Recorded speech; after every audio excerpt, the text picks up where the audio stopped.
আমি সরকারকে জুলাই মাস থেকে এই 36 দিন থেকে একটাই শিক্ষা নিতে বলবো, সেটা হচ্ছে আমাদের শহীদরা, আমাদের আহতরা যে নতুন রাষ্ট্র বিনির্মাণের জন্য রক্ত দিয়েছেন, আপনারা সেই নতুন রাষ্ট্র বিনির্মাণের জন্য কাজ করবেন। ছাত্রলীগ এরকম মনে করতো, আওয়ামী লীগও মনে করতো বাংলাদেশের মানুষ কোনো গণ আন্দোলন করবে না, যে আপনারা জুলাই গণঅভ্যুত্থানকে প্রত্যাখ্যান করবেন না। শহীদদের যে রক্ত, আহতদের যে আত্মত্যাগ, শহীদের মায়েদের যে চোখের কান্না, সেটাকে মূল্যায়ন করতে শিখুন।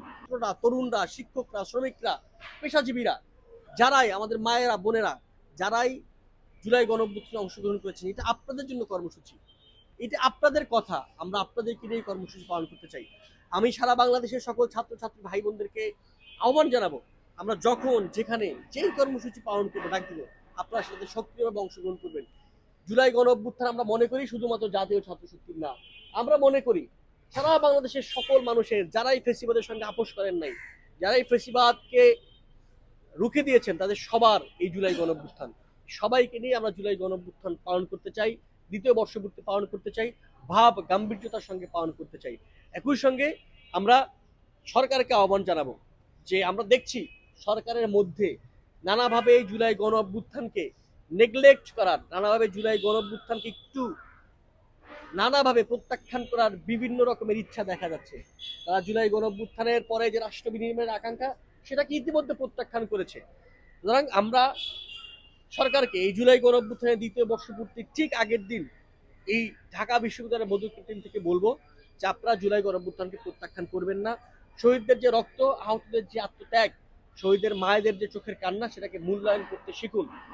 আমি সরকারকে জুলাই মাস থেকে এই 36 দিন থেকে একটাই শিক্ষা নিতে বলবো, সেটা হচ্ছে আমাদের শহীদরা, আমাদের আহতরা যে নতুন রাষ্ট্র বিনির্মাণের জন্য রক্ত দিয়েছেন, আপনারা সেই নতুন রাষ্ট্র বিনির্মাণের জন্য কাজ করবেন।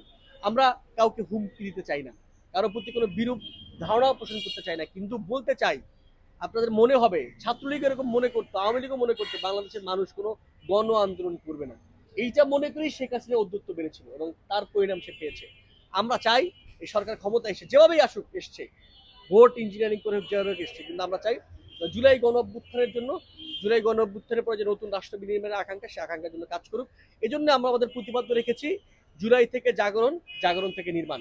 আমাদের এই পুরো মাসব্যাপী যত যা কিছু কর্মসূচি পালন করা হবে সারা দেশব্যাপী, সেই সকল কর্মসূচির মূল মোটো থাকবে আমরা জুলাইয়ে জেগেছি, সেই জায়গাকে আমরা, জেগে থাকাকে, জাগ্রত ভাবকে আমরা নতুন রাষ্ট্র বিনির্মাণের জন্য জাগিয়ে রাখবো। সবাইকে ধন্যবাদ। সাংবাদিক